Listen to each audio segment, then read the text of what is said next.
Okay students, good morning. तो जो मेरी लास्ट वीडियो थी उसमें मैंने आपको चैप्टर नंबर 6 की जो थ्योरी थी वो मैंने आपको एक्सप्लेन कर दी थी कि हमारे पास जो एक ट्राइंगल है उसकी क्या प्रॉपर्टीज़ है, मीडियन क्या है, एल्टीट्यूड क्या है, angle sum property, exterior angle property. तो ये सब मैं आपको पहले ही एक्सप्लेन कर चुकी हूँ। आज हम क्या करेंगे, हम उन थ्योरम्स या फिर उन रिजल्ट्स के बेसिस पे अब हम अपनी एक्सरसाइज सॉल्व करेंगे। ओके, अब चलो हम शुरू करते हैं एक्सरसाइज नंबर 6.1।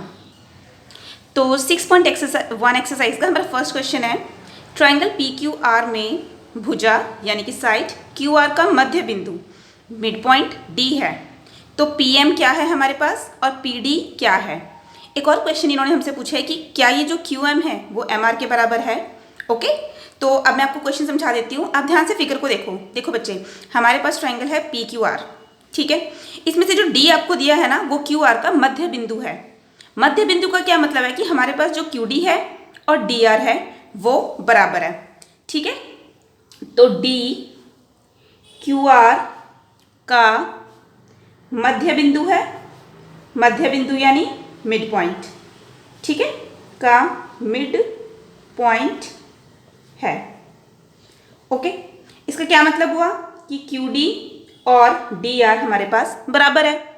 और अपनी पिछली वीडियो में मैंने आपको एक्सप्लेन किया था कि अगर क्यू डी और डी आर बराबर है तो इसे हम क्या कहते हैं कि जो हमारे पास पी डी है, पी डी क्या है, पी डी त्रिभुज पी क्यू आर की माध्यिका है, ठीक है।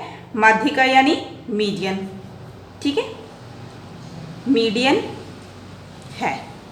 ओके, अब उसके बाद देखो हमारे पास यहाँ पे ऐसे सिंबल बनाया है। बच्चों एक बात याद रखना, जब भी मैं इस टाइप का सिंबल बनाती हूँ इसका मतलब होता है कि जो मेरे पास ये कोण है यानी कि जो एंगल है वो कितना है, 90 डिग्रीज का, ठीक है। अब हमारे पास angle P M R equal है किसके, 90 डिग्री के।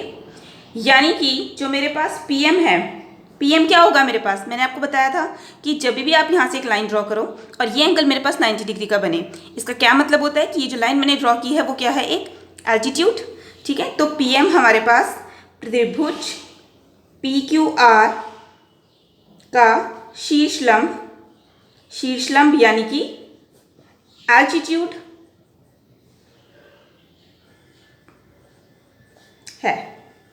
ओके, क्लियर है आपको ये, ठीक है। अब देखो इन्होंने हमसे क्या सवाल पूछा है कि क्या क्यू एम और एम आर बराबर है, is Q M equal to M R. देखो बच्चों वैसे तो मुझे यहीं पे क्लियरली दिख रहा है कि क्यू एम और एम आर, क्यू एम थोड़ा सा छोटा दिख रहा है ना आपको, तो वो एम आर के बराबर तो वैसे भी नहीं हो सकता।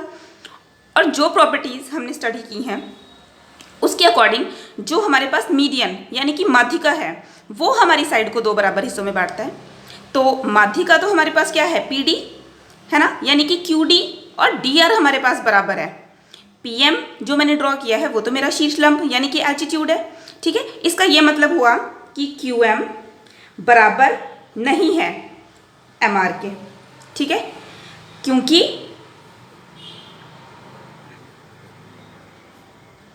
जो हमारा पी एम है शीर्षलंब है।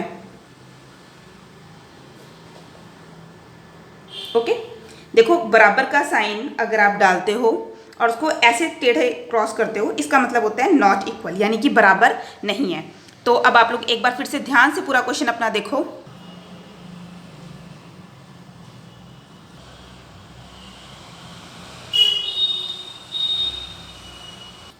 तो चलो बच्चों अब हम अपना नेक्स्ट क्वेश्चन शुरू करते हैं, ठीक है। मैं सबसे पहले आपको आपका क्वेश्चन एक्सप्लेन करती हूँ। देखो, निम्न के लिए अनुमान से आकृति खींचिए, मतलब कि आपको जो भी सिचुएशंस दी गई है उसके अकॉर्डिंग आपने अपनी फिगर बनानी है। कहते हैं ट्राइंगल ए बी सी में बी ई एक माध्यिका यानी मीडियन है। आपको एक ऐसी ट्राइंगल बनानी है कि उसमें जो बी ई हो वो एक माध्यिका हो, सही है। दूसरा देखो, ट्राइंगल पी क्यू आर बनाओ जिसमें ट्राइंगल पी क्यू आर में पी क्यू तथा पी आर त्रिभुज के शीर्षलंब यानी कि एल्टीट्यूड्स हैं। ओके, आपने मेरी लास्ट वीडियो में देखा था कि मैंने आपको ये बताया था कि एक ट्राइंगल के अंदर हम 3 एल्टीट्यूड्स ड्रॉ कर सकते हैं। ओके, यहाँ तो क्या इन्होंने हमसे 2 ही पूछे हैं तो हम 2 ही बनाएंगे। तीसरे ट्राइंगल में हमें क्या करना है, ट्राइंगल एक्स वाई जेड में वाई एल एक शीर्षलंब एल्टीट्यूड उसके बहिर्भाग में है। बहिर्भाग का मतलब क्या होता है, एक्सटीरियर पार्ट। ओके, ये मैं लिख भी देती हूँ, exterior part. Okay, I hope आप सबको क्वेश्चन क्लियर है। अब देखो मैं इसका सोल्यूशन शुरू करती हूँ। फर्स्टली ट्राइंगल एबीसी मुझे बनानी है, जिसमें हमारे पास बीई क्या है, एक माध्यिका। देखो मैंने क्या किया, मैंने स्केल लिया। एक्चुअली देखो मैं ये एस्टिमेट से ही बनाऊंगी। सबसे पहले ये मैंने एक आर्बिट्रेरी कोई भी ट्राइंगल आप ड्रॉ कर लो, ठीक है। देखो ये मैंने ट्राइंगल ड्रॉ कर ली, सही है। अब ए बी सी ये मेरी ट्राइंगल हो गई। मैंने क्या करना है, देखो बच्चों मैंने क्या किया, मैंने एक स्केल लिया।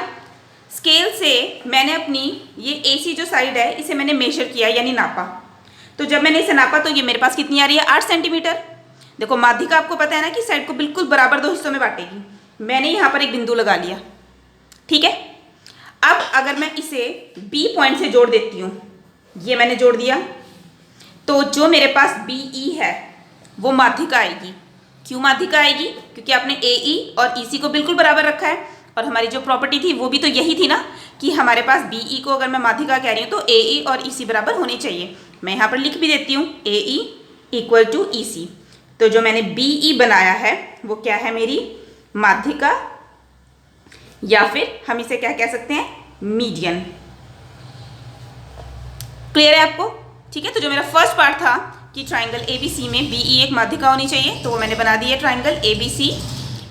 AE और EC बराबर है ना मेरे पास, मैंने यहाँ पे ऐसा सिंबल डाल दिया। ये जो छोटी सी लाइन मैंने लगाई है इसका मतलब क्या है कि जो AE और EC है ये दोनों मेरे पास बराबर है। क्लियर है ये पार्ट सभी को।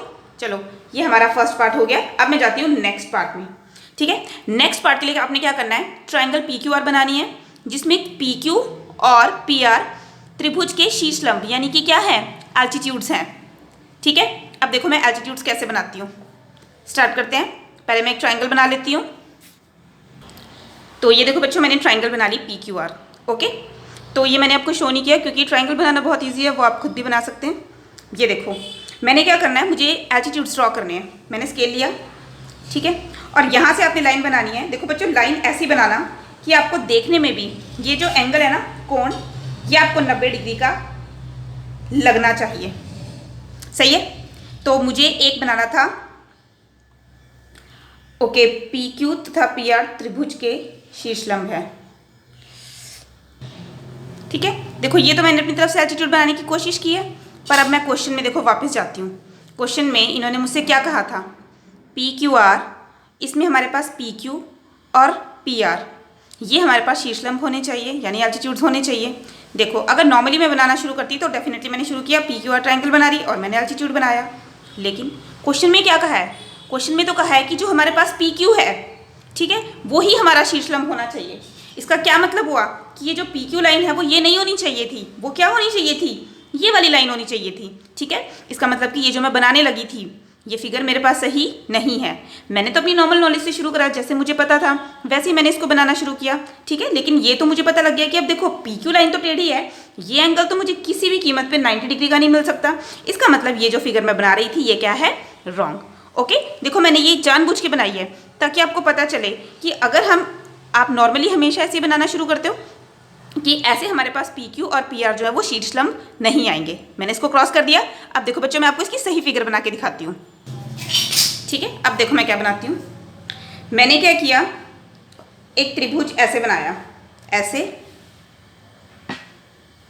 ऐसे और ऐसे ज्वाइन किया, ये ठीक है। अब ये देखो मैंने इसे नाम दिया PQR, ठीक है। तो जो मेरा PQ है वो मेरे पास एल्टीट्यूड है, ठीक है, और जो PR है मेरे पास ये भी मेरा एल्टीट्यूड है। दैट मीन्स ये एंगल जो है मेरे पास ये 90 डिग्री का होना चाहिए।